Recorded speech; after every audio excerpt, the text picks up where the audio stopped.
Boa noite aos que nos acompanham aqui presencialmente e aqueles que estão conosco pelo YouTube, pelos canais do Centro Espírita Viana de Carvalho.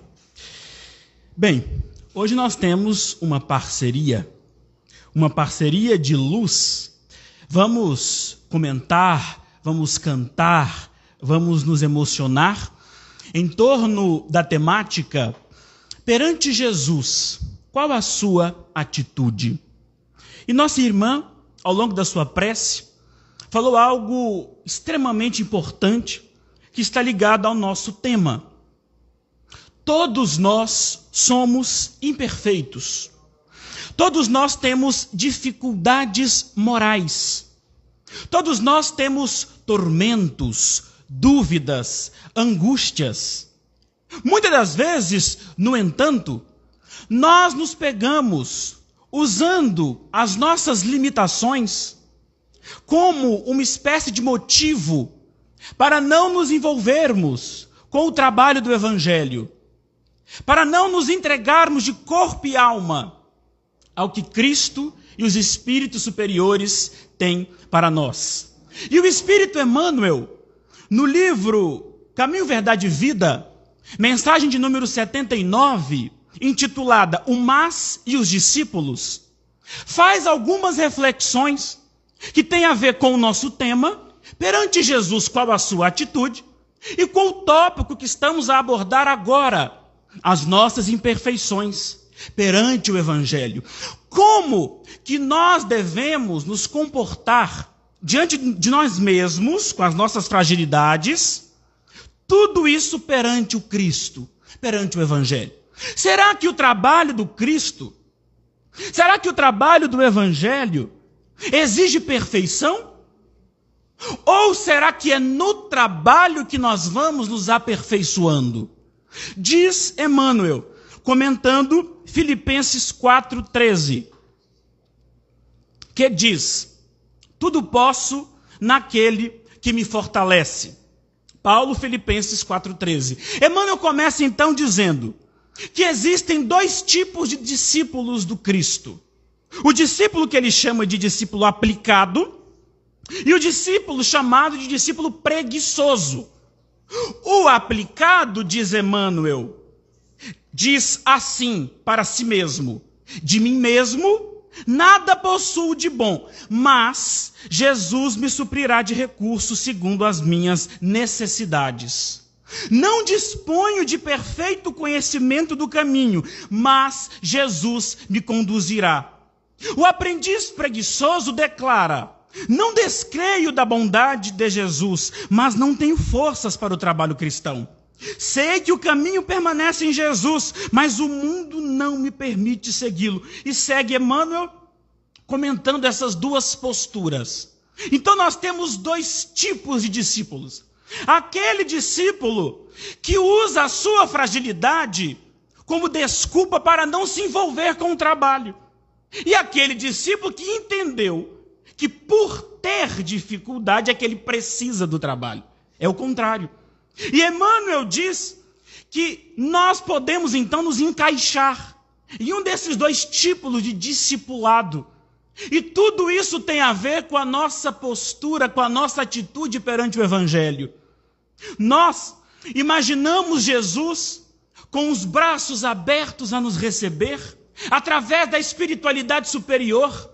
Todos nós temos um espírito de ordem elevada que nos acompanha, segundo o Livro dos Espíritos, um anjo da guarda, representante do Cristo junto a nós, e que outra coisa não quer, senão que nós retiremos as cascas da aparência de superioridade que ainda não conquistemos, para que possamos conquistar a verdadeira superioridade.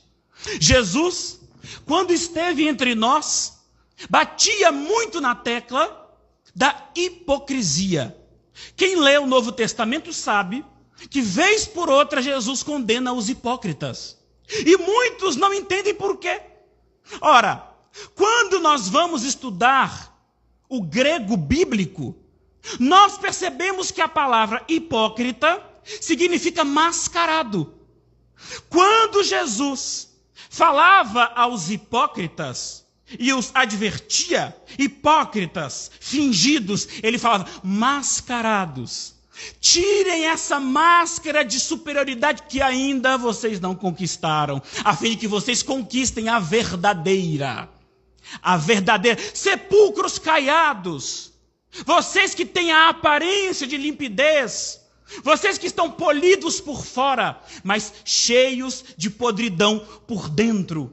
Jesus estava fazendo referência às cascas que nós precisamos lixar da nossa individualidade, que vão criando em nós ilusões. E muitas pessoas se afastam dos trabalhos espíritas, se afastam dos trabalhos do Evangelho, porque se sentem imperfeitas demais. Ora, é para nós que o trabalho existe. Se você é imperfeito, seja bem-vindo, porque ele mesmo disse que não veio àqueles que têm saúde. Nós estamos em busca da saúde da alma. E mesmo assim, mesmo rebeldes, como aquela criança que diz que para sua mãe que ela não é sua mãe, que está com raiva, que quer morar em outra casa, rebeldia, mesmo com essa rebeldia, nós sentimos nos momentos mais difíceis da vida a presença do Cristo. Aquele momento da sua vida em que você recebeu uma notícia impactante, em que você recebeu a notícia que você foi desligado do quadro de colaboradores da empresa, num momento difícil, aquela notícia de uma doença de difícil tratamento, um câncer ou qualquer outro tipo de doença. E naquele momento que você não tem forças, você encontra esse suplemento espiritual na oração, na presença espiritual. E muitas das vezes nós não nos damos conta disso no momento. Nós vamos nos dar conta de que fomos carregados pelo Cristo, de que fomos carregados pela espiritualidade superior depois. Nós olhamos para trás. Meu Deus, como que eu consegui passar por isso? Tem gente que diz assim, né? Gente, como? A espiritualidade, a presença do Evangelho. Você olha para trás, se você pudesse observar as pegadas que estavam no chão, você ia encontrar um par de pegadas ou 2 par de pegadas. A música maravilhosa que fala da presença do Cristo nos carregando.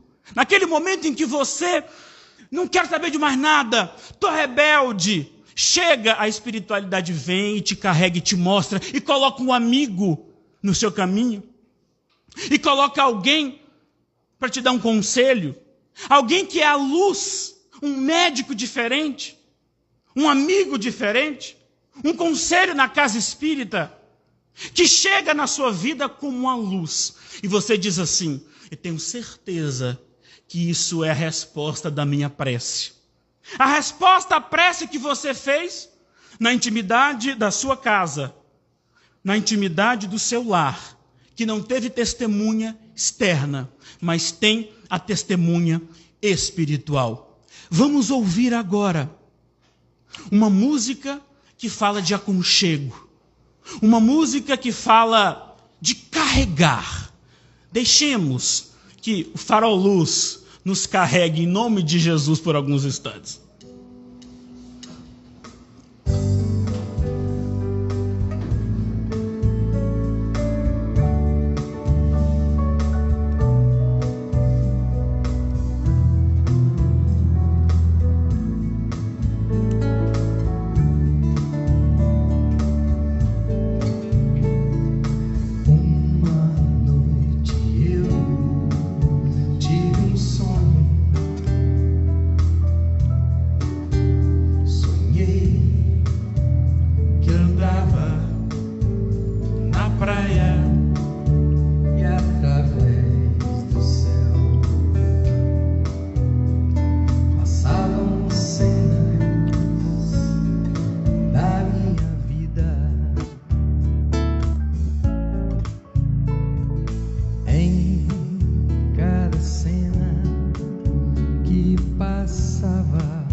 que na areia 2 pares de pegadas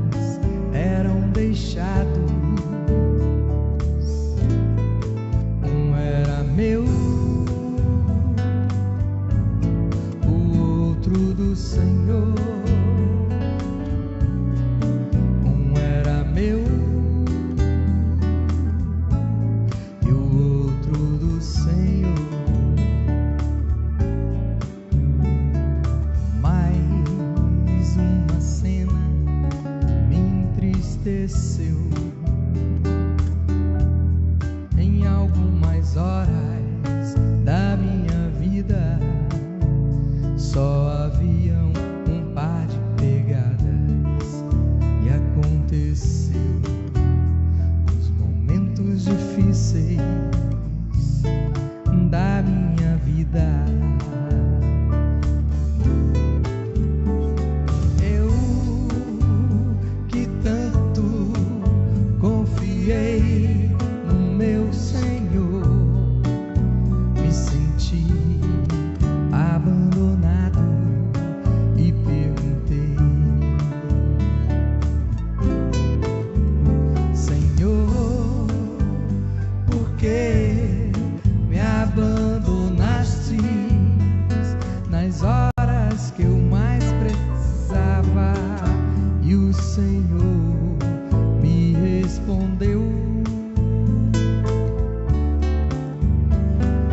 Filho meu, eu te amo, jamais te deixaria nas horas da tua prova, do teu sofrimento. Quando na areia viste só um par de pegadas, foi ali que eu te carreguei. Quando na areia viste só um par de pegadas, foi aí que eu te carreguei.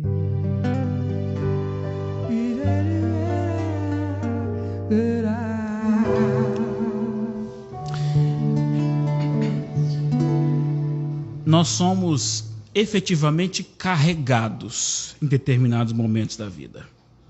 E quando nós olhamos para trás, nós percebemos que aquela mão amiga, que aquele conselho amigo, que aquele médico amigo entrou na hora certa, no momento adequado, para que nós pudéssemos dar uma nova rota na nossa existência. Todos nós temos histórias assim, ou conhecemos histórias assim. No entanto, nós somos às vezes essa criança rebelde, essa criança interior, mal trabalhada, grita dentro de nós, e nós vamos criando problemas nesses caminhos iluminados que os espíritos superiores, que representam o nosso mestre, abrem para nós. E, lembrando então do comentário de Emmanuel sobre os tipos de discípulos, nós percebemos que o primeiro tipo de discípulo, o discípulo aplicado, ele, ao compreender as dificuldades, percebe que se falta bondade nele, se falta paciência nele, se falta calma nele, ele pode recorrer à espiritualidade maior. Então ele ressignifica a própria forma como ele se enxerga no trabalho. Ele ressignifica a função do trabalho, a função da convivência evangélica. Não é para que nós mostremos aquilo que ainda nós não somos. É para que nós construamos nos relacionamentos aquilo que nós efetivamente vamos ser, olhando para nosso Mestre e Senhor. E quando nós lemos o Novo Testamento, existe um personagem do Novo Testamento que é muito importante quando nós falamos de atitude perante Jesus. Nós nos lembramos do apóstolo Pedro. Pedro, pedra. Ele, cujo nome original era Simão, filho de João, e que, segundo os evangelistas, foi chamado de Petros pelo próprio Jesus, Jesus certamente, em virtude de determinadas características psicológicas de Simão, assim o adjetivou, porque Pedro, pedra, rocha. Pedro tinha características de liderança. Pedro tinha características de sustentar grupos. Então, por isso ele teve, segundo o Evangelho de Marcos, o seu nome Simão mudado para Pedro. E é interessante que quando nós olhamos a história das atitudes de Pedro perante Jesus, nós que poderíamos imaginar que Pedro era um sujeito iluminado, sem conflitos, super bem resolvido, que não dava trabalho para Jesus, porque é assim que a gente imagina, né? Nós olhamos hoje para a casa espírita e às vezes surgem problemas, surgem dilemas, surgem desafios, e nós pensamos assim, eu queria mesmo era estar lá com Jesus. Certamente não tinha problema no grupo apostólico de Jesus, né? Mas quando nós lemos o Novo Testamento, nós nos espantamos com o contrário.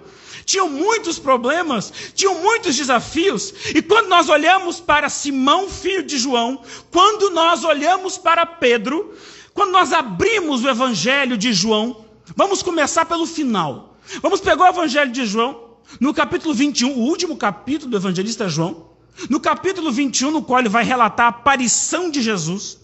Diz João que Jesus aparece para os seus discípulos, chama Pedro e diz: Simão, filho de João, tu me amas mais do que a estes? A estes quem? Os apóstolos que estavam com ele. Simão responde: sim, Senhor, eu te amo. E ele faz mais duas perguntas que todos nós conhecemos. Simão, filho de João, tu me amas? Sim, Senhor, tu sabes que te amo. E pergunta ainda uma terceira vez: Simão, filho de João, tu me amas? E ele responde já um pouco entristecido: sim, Senhor, tu sabes todas as coisas, tu sabes que eu te amo.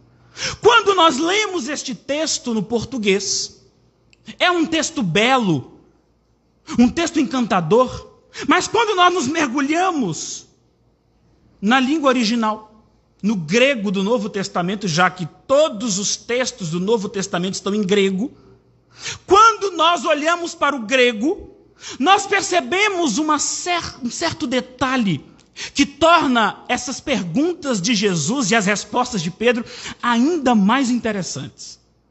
É interessante porque quando Jesus faz a primeira pergunta, o primeiro convite a uma atitude direcionada a Simão, o verbo que Jesus usa para amor é o verbo ágape, ou agapau, que vai gerar ágape, o amor ágape.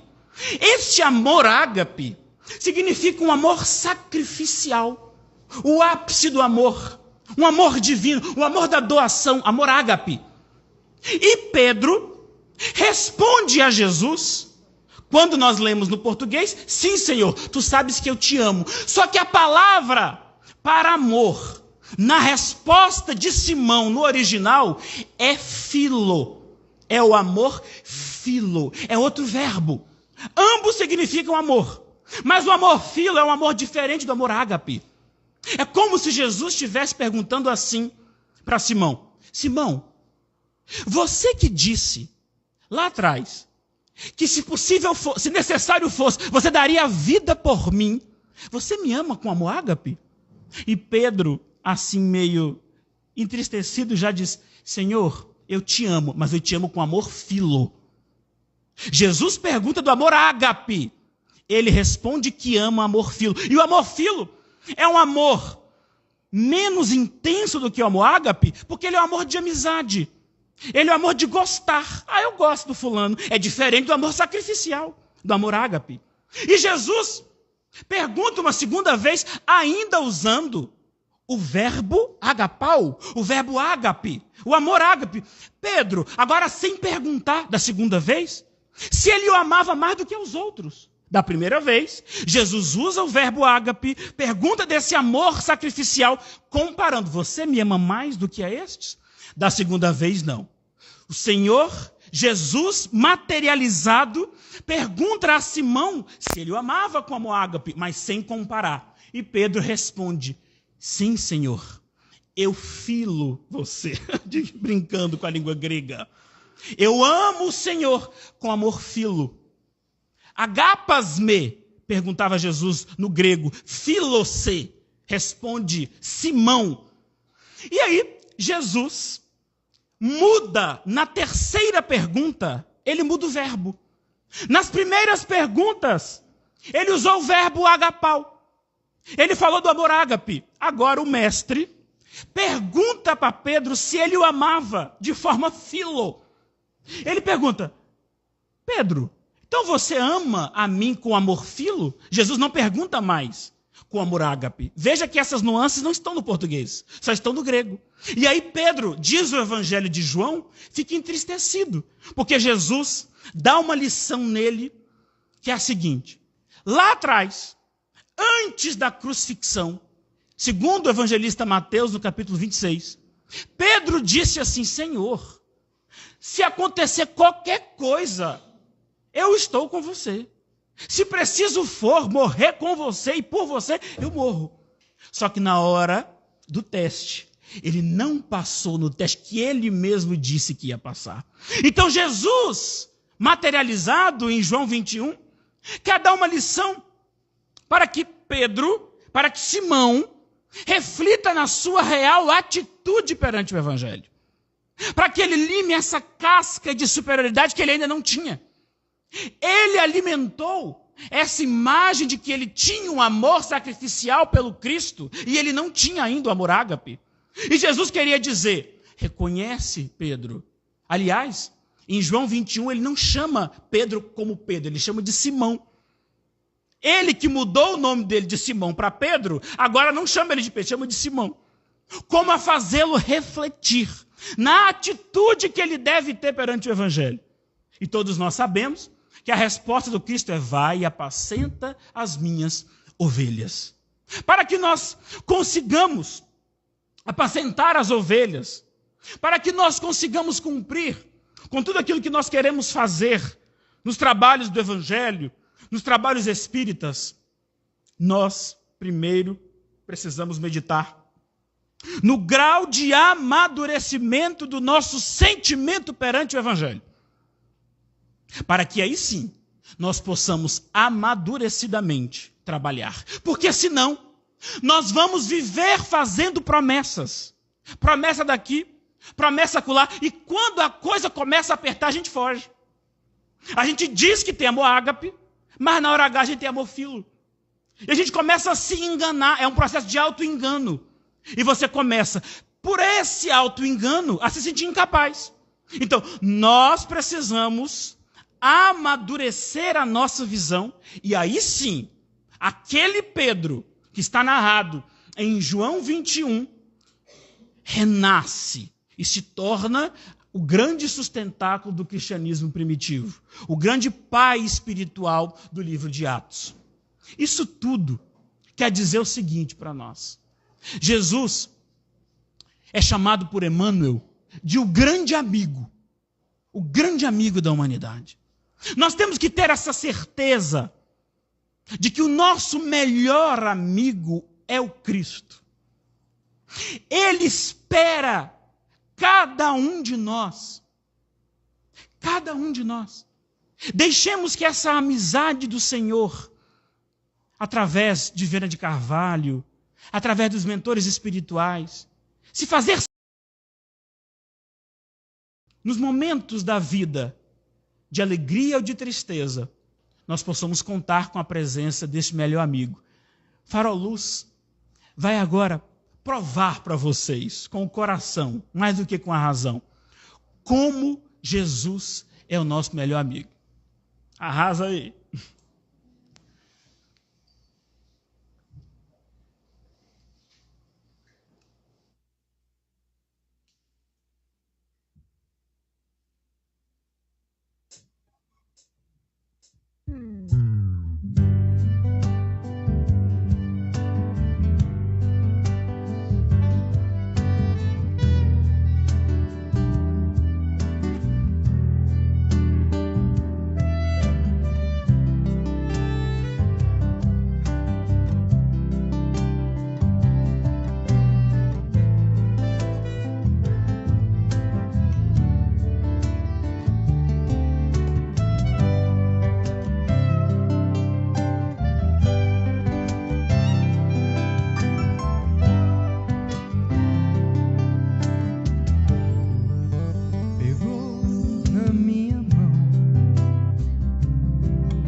deu a paz porque me amava, me deu as boas-vindas, plantou nova semente, e quando abri os olhos estava ali a luz e eu voltando para a vida.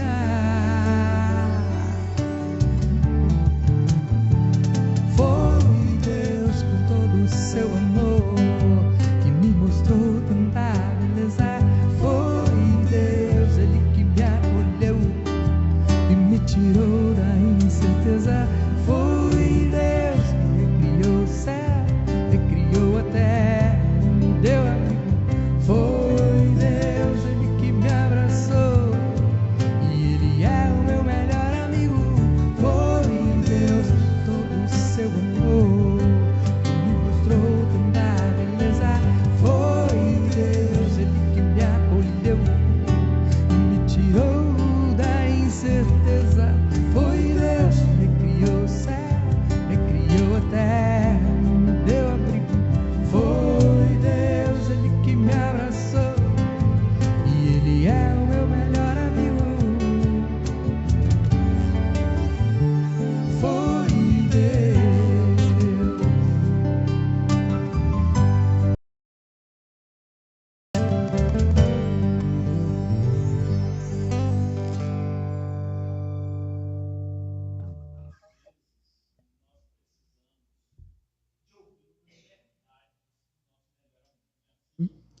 Ai, amiga, eu preciso tomar um café. Aí a gente vai conversar e ouve umas verdades e meio que acorda para a vida. Ai, vamos lá almoçar. E aí no almoço a gente conversa. E depois daquele almoço, depois daquela conversa, parece que as coisas ficam mais claras na nossa cabeça. Ou a gente leva para o terapeuta, para o psicólogo, e o profissional ali, com as técnicas, consegue nos auxiliar. Nós às vezes precisamos de uns tabefes, como se diz popularmente, para que nós acordemos, um banho de água fria. E é mais ou menos assim que às vezes a espiritualidade, que Jesus procede conosco. Vejamos, por exemplo, a história de Paulo, de Saulo, de Tarso e Paulo. Saulo que se transforma em Paulo. Saulo estava, como todos nós sabemos a sua história, indo a Damasco perseguir cristãos, cheios de certezas de que ele estava certo, como cumpridor da lei, como representante da lei, em perseguir aquele grupo, aquela seita herética judaica que estava nascendo. E cheio de certeza, cheio de si, consegue autorização para prender Ananias em Damasco. E cheio de certezas, Saulo é acometido por um fenômeno que muda a vida dele completamente. Ele cai do animal que ele estava, ouve uma voz, vê algo tão iluminado que o cega, se prostra no chão e essa voz diz: Saulo, Saulo, por que me persegues? Quem é? Quem é essa voz que me faz essa pergunta? Sou eu, Jesus, a quem tu persegues. E é interessante a ação, já que Saulo, conquanto muito enérgico, era muito honesto no que fazia. Era muito correto. E naquele momento, naquele instante em que ele cai do animal, em que ele ouve a voz do Cristo, em que ele fica cego por 3 dias, até ser curado por Ananias depois, ele toma uma atitude: Senhor, o que queres que eu faça? Saulo não se deixou levar pelas desculpas comuns ao discípulo preguiçoso. Ai, quem sou eu? Se fosse a gente, né? Ai, Senhor, não, vai buscar outro. Não, pelo amor de Deus, volta a minha vista. Não, que negócio é de ficar cego. Eu gosto do Senhor, mas não. Meu amor é filo, meu amor não é ágape, não. Me devolve a visão. Paulo, naquele momento, claro que ele ficou desesperado com a cegueira, gente, é óbvio. Mas ele entendeu que aquilo era uma mensagem de Jesus, daquele Jesus que ele estava perseguindo, para que ele retomasse a sua vida com uma outra rota. Vá para a cidade lá, disse Jesus a ele, eu encontrarei alguém que você deve se encontrar e ele te curará. Foi o que aconteceu. Jesus apareceu para Ananias e mandou que Ananias fosse numa rua específica e curasse o fulano de tal que estava indo lá para persegui-lo. E Ananias foi e o curou. Então veja que às vezes nós estamos cheios de certezas. E é nesse momento que nós somos derrubados do cavalo, do camelo, seja lá que bicho que Paulo estava sentado nele. Quer dizer, descuida. É cavalo, é camelo, não, ele estava sentado em algum bicho. Ele caiu desse animal. Nós, às vezes, levamos um tabefe e caímos. E é nesse momento de queda que nós vamos aferir o nosso grau de maturidade sentimental. Se nós vamos nos deleitar na lama da autocomiseração, ai, quem sou eu? Ai, que é uma máscara do orgulho, porque nós vamos dando desculpas, e sempre estamos dando desculpa, e colocando culpa no outro para achar um bode expiatório, alguém que deve ser o culpado, o responsável, pode até ter, mas nós somos chamados a agir, a reagir, e às vezes precisamos de um sustinho desse, né? Que não seja através da cegueira. Não vou desejar isso para ninguém. Isso foi para Paulo, por favor. E Emmanuel ainda, a comentar sobre o discípulo preguiçoso, ele diz que o discípulo preguiçoso não descrê da bondade de Jesus, mas não tem força. Ai, aquele povinho é tão chato do centro. Ai, eu gosto tanto da doutrina, mas trabalhar com aquela pessoa não dá, não. Ai, mas eu tenho que aguentar aquela fulana. Ai, que fulanazinha antipática. Aí você começa a mostrar a quem você está servindo. Porque gente antipática existe no mundo, gente. Às vezes você é o antipático que você não sabe. Alguém tem que te contar. E isso acontece na vida.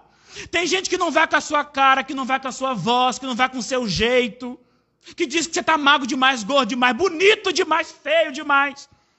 E você tem que aprender a lidar com isso. Esse tipo de discípulo. Eu adoro Jesus. Ai, que lindo Emmanuel. Ai, que lindo Viana de Carvalho. Mas tem que trabalhar, tem que assumir compromisso, tem que ter disciplina. E aí nós vamos percebendo, como disse Jesus, não podemos servir a dois senhores. Nós temos que escolher a qual senhor nós estamos servindo. Não dá para servir a dois, porque você vai, em algum momento, frustrar a si mesmo ou um dos dois senhores. E vai ser demitido um dos dois empregos. Né?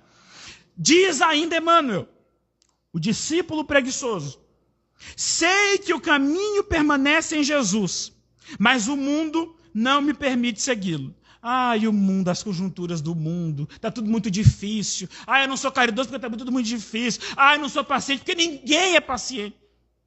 Meu filho, mas cristão é luz no mundo. Luz nas trevas. Você quer o quê? Você quer facilidade? É dificuldade mesmo. É aí que vem o mérito. Segundo os Espíritos, no livro dos Espíritos, na lei divina ou natural, quando eles estão comentando com Kardec sobre o bem e o mal, Kardec pergunta se existem graus meritórios diferentes de bem. E os Espíritos dizem para Kardec, quanto maior a dificuldade em praticá-lo, maior o mérito. Então vejamos, há muito mérito em você aguentar aquela pessoa, em você desenvolver aquela paciência. Pensa nisso pelo menos. É tão difícil. Pelo menos, quem sabe eu vou ter uns bônus horas a mais. Pelo menos isso é um mecanismo psicológico para você aprender a lidar com situações estressantes que vão surgir na sua vida. E que se você for no trabalho espírita, se eu for, por exemplo, parar de fazer palestra, porque tem gente que não gosta das minhas palestras, eu estou lascado. Tem pessoas que gostam, tem pessoas que não gostam. Tem pessoas que acham isso ou aquilo. Nós precisamos fazer. Certa feita, Madre Teresa de Calcutá foi questionada. Agora não sei se é Madre Teresa de Calcutá ou Irmã Dulce. Me desculpem aqui o lápis. Se alguém souber, depois responde aí. Uma das duas foi questionada sobre a eficácia do que ela estava fazendo. Ela estava construindo hospitais. E as pessoas com a língua maravilhosa, vocês sabem, né? As pessoas estão sempre tão fraternas. E aí chegaram nela e perguntam assim, olha, a senhora está construindo um hospital aqui, um hospital acolá. Não seria melhor se a senhora construísse um hospital bem construído? Aí ela disse assim, meu filho, eu não estou fazendo o que faço para ter sucesso, e sim para ser fiel. Eu não estou fazendo o que faço para ter sucesso, e sim para ser fiel. Nós não estamos no trabalho espírita para ter sucesso. Se tiver aplauso, bom. Se não tiver, tem que estar bom também. Se você se incomodar com a ausência dele, do aplauso, significa que você está servindo algum outro senhor que não é Jesus. Se tiver, ótimo. Se as pessoas compreenderem, é maravilhoso. Se não compreender, você agradece ao Cristo e diz: Senhor, toma que o filho é teu. Já fiz a minha parte, agora é com você. Nós precisamos perceber essas filigranas, esses detalhes, e parar de nos auto-enganar. E parar de dar desculpa esfarrapada em bom português. Para entrar de cabeça, gente, no trabalho. Para deixar essa energia. Sintam a vibração maravilhosa deste ambiente. Essa espiritualidade maravilhosa. Ah, mas eu sou muito pecador. Ah, mas eu erro muito. Mas Jesus veio para quem, cara pálida? Leia no Evangelho. Ele veio para quem? Para os doentes, não é isso, Ricardo? Farol Luz, que é luz nas nossas vidas, que canta para nos fazer emocionar e pensar no valor do Evangelho. Nós todos somos convidados, todos, para o festim das bodas, a que faz referência ao Evangelho. Mas nós precisamos da túnica nupcial. E o primeiro passo para conseguir essa túnica é largar a hipocrisia que nós fizemos referência no início da nossa fala. Largar esta aparência de superioridade que nós ainda não temos para alcançar a verdadeira propriedade a que o Espírito Pascal no Evangelho faz referência. Jesus, como disse, fazia muita referência aos hipócritas, mas também fazia referência aos verdadeiros. Certa feita, Filipe, segundo o evangelista João no capítulo 1, Filipe, que havia recém se convertido, chamou Natanael. Natanael, vem cá. Diga, Filipe. Olha, eu encontrei aquele que Moisés fala lá na lei. Aí, Natanael ficou assim, né? Ai, nossa, não é possível que você encontrou o Messias. Menino, o Messias chegou mesmo. E Filipe, pois é, você nem acredita. Aí veio a pergunta. Qual o nome dele? Perguntou Natanael. Filipe disse, Jesus de Nazaré. Aí Natanael deu uma risada. Jesus de onde? Aí, de Nazaré. Qual é o negócio aqui? De Nazaré. Nazaré? Não pode sair nada de bom de Nazaré. Disse Natanael. E aí, Filipe disse para ele assim, olha, fulano, tudo bem, você não acredita? Venha e veja. E aí eles foram ao encontro de Jesus, diz o evangelista João. Quando eles estavam chegando, Jesus estava com alguns outros discípulos, apontou para Natanael e disse assim, eis aí, um verdadeiro israelita em quem não há hipocrisia. E aí Natanael olhou para ele e falou assim, mas você me conhece? Você me conhece de onde? E aí Jesus virou para ele e falou assim, eu te vi, eu vi o que você estava fazendo debaixo da figueira. E aí Natanael levou um susto, como é que você não sabe o que eu estava fazendo debaixo da figueira? E aí ele se convenceu de que Jesus era o Messias. Diz, mestre, você vem da parte de Deus. E aí Jesus vira para ele e diz, você se convenceu, Natanael, porque eu disse que te vi debaixo da figueira. Em verdade te digo que você verá muito mais coisa. Olha que coisa interessante. Minutos antes, Natanael havia desdenhado de Jesus. De Nazaré? Como pode vir alguma coisa boa de Nazaré? Quando ele estava chegando, certamente Jesus sabia da fofoquinha, sabia da conversa. Quando ele estava chegando, Jesus, se Jesus fosse um de nós, cá para nós, ele ia virar, aí ó, estava falando mal de mim lá debaixo da figueira. Ele acha que eu não sei, mas eu sei. Está vendo aqui, Pedro?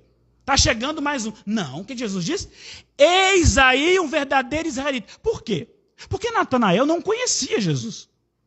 Natanael, como um homem do seu tempo, acreditava que de Nazaré não podia vir nada de bom. Nazaré era uma vila, gente. Pra vocês terem ideia, hoje os historiadores dizem que Nazaré tinha no máximo 250 habitantes. Não é 250 mil, não. É 250 habitantes. Era uma coisica de nada. Era uma coisa sem importância alguma. E a região da Galileia já era mal vista, porque da Galileia, particularmente da região de Nazaré, saíram muitos revolucionários. Muitos. Então eles estavam acostumados com revolucionários que nasciam aqui e acolá, revoltados com a situação. E Natanael, sabedor dessa fama de Nazaré, de Nazaré não pode ser, ele foi coerente com aquilo que ele acreditava. Quando ele chegou em Jesus, Jesus disse para ele o que havia visto. Ele se convenceu na hora. Então, ele era uma pessoa honesta. Ele não era uma pessoa hipócrita. Quando ele teve conhecimento de Jesus, ele mudou a opinião. Você é mesmo. Porque só alguém que vem da parte de Deus pode dizer uma coisa dessa. Antes ele não sabia. Ele era movido pela fama. E nós somos assim, muitas das vezes. Mas o Cristo, na lição de João 1, quer falar da verdade que nós temos que ter. Nós, às vezes, não conhecemos. Tem gente que não conhece o Espiritismo e diz que é coisa do capeta, do chifrudo, de Satanás. Quando ele vem à casa espírita, vê tudo branquinho, assim, lindo, em Venâncio de Carvalho, né? Já acha que é tudo preto e vermelho. Já tem a fumacinha na porta. Quando ele vê que não tem, fala, nossa, que coisa assim, clean, que coisa linda, ar-condicionado. Cadê as coisas? Não tem. Ele começa a perceber, nossa, é isso. Ouve a palestra, participa do estudo, ele conhece, fala, então peraí. Então é isso que é espiritismo? Mas me diziam que era outra coisa. Então, a pessoa que é honesta, ela muda a opinião baseado no fato. Ela observa, então é isto aqui, me desculpe, foi o que fez Natanael. O hipócrita não. O hipócrita finge. Muitas das vezes, ele não gosta, mas fica para ficar fazendo conversinha fiada. Fica para ficar jogando um contra o outro. E Jesus condenava isso. Isso é uma ação advinda do discipulado, do preguiçoso, como disse Emmanuel. E para o nosso encerramento desta noite, perante Jesus, qual a sua atitude? Nós precisamos lembrar da figura de Jesus, da figura do Mestre. Tragam na mente de vocês aí agora uma imagem de Jesus. Aquela imagem mais bonita que dá calma, que dá paz. Porque quando a gente pensa em Jesus, gente, a gente sente o quê? Paz, esperança, renovação de ânimo. E é isso que Faro Luz vai cantar aqui agora para nós. Quando a gente pensa em Jesus, a gente sente o quê, Cláudio? Amor. Olha! Faro Luz!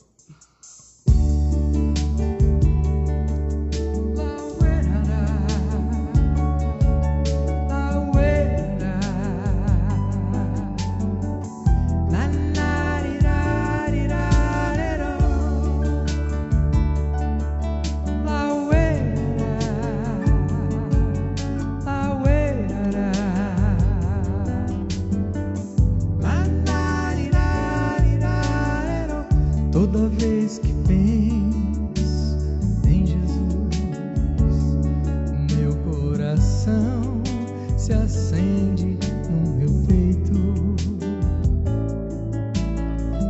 Toda vez que sinto essa luz iluminando a minha mente e o meu corpo,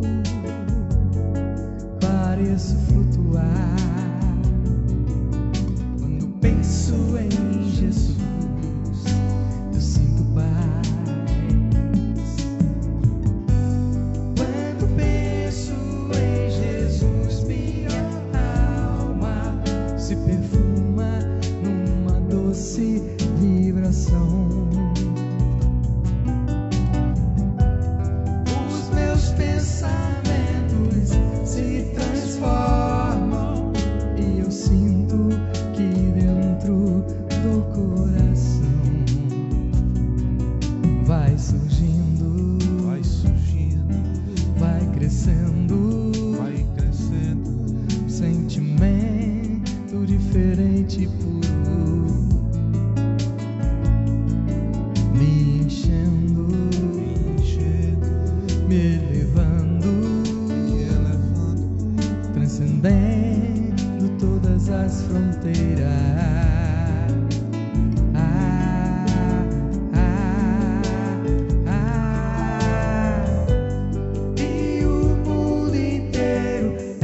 Espiritismo. E logo em seguida o Farol Luz vai cantar mais uma música, que é o nosso fechamento, desejando já para todos vocês paz, amor, alegria, porque isso, segundo Paulo, é a mensagem do Reino dos Céus. Prefácio do Evangelho segundo o Espiritismo. As grandes vozes do céu ressoam como sons de trombetas e os cânticos dos anjos se lhes associam. Nós vos convidamos, a vós homens, para o divino concerto. Tomai da lira, fazei uníssono nas vossas vozes, e que num hino sagrado elas se estendam e repercutam de um extremo a outro do universo. Homens, irmãos a quem amamos, aqui estamos junto de vós. Amai-vos também uns aos outros, e dizei do fundo do coração, fazendo as vontades do Pai que está no céu, Senhor, Senhor, e podereis entrar no reino dos céus, o Espírito de verdade. Boa noite a todos.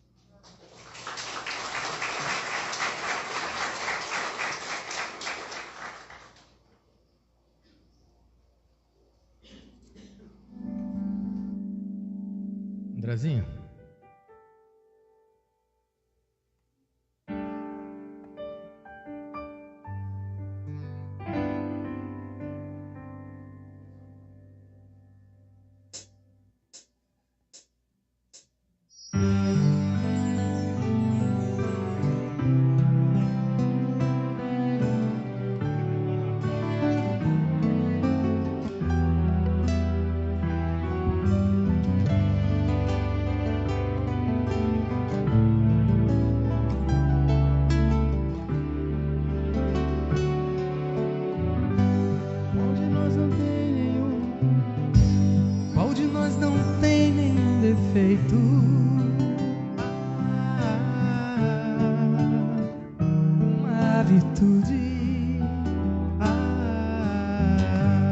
Precisamos só achar um jeito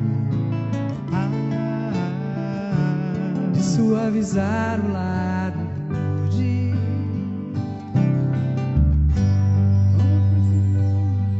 Mutuamente e somar as nossas qualidades para fazer o mundo diferente. Força da maldade. Um dia todos nós seremos anjos. Vamos trabalhar e acreditar. No futuro nós seremos anjos. No planeta onde o amor, unicamente o amor,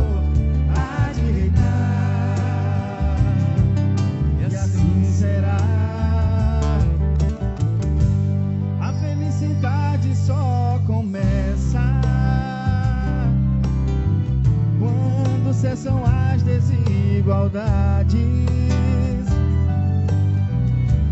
quando todos compartilham um sonho e não usam mal a liberdade. O mestre falou: sedes perfeitos, nos ensinou esta lição, que somente o amor será eterno, nele está a nossa salvação. Vamos lá, gente, todo mundo. Um dia todos nós seremos anjos. Vamos trabalhar, vamos trabalhar.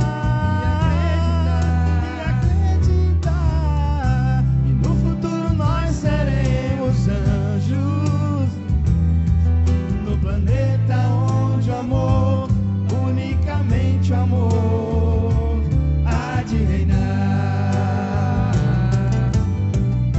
Um dia todos nós seremos anjos. Vamos trabalhar e acreditar.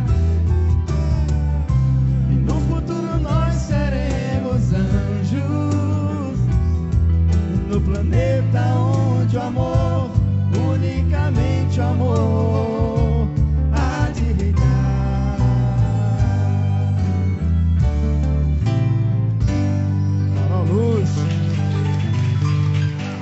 Chegou surpresa.